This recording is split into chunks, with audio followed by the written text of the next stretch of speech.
Well, this morning, plans to build a juvenile detention facility in Tolland are now on pause. The proposed facility brought on controversy from state and local leaders, and residents voiced their concerns and disapproval.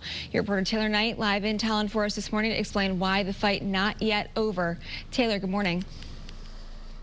Good morning, Kate. This is just a temporary halt, and it's unclear how long it will last. An agreement was made yesterday to halt the process of the purchase of a privately owned building here in town to turn it into a juvenile detention center. The main concern with that building is that it's located in a very commercial area near schools and daycares.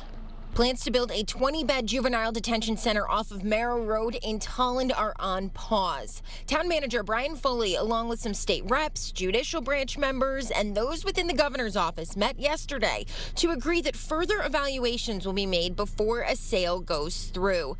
That includes looking at economic impact, security measures, and the impact on town infrastructure, and completing a public safety assessment. Residents, though, are still concerned. I find it hard to believe that they couldn't have found a better location for it. There's so much traffic on this road already. There's an elementary school right up the road. There's 3 surrounding daycares that I can think of.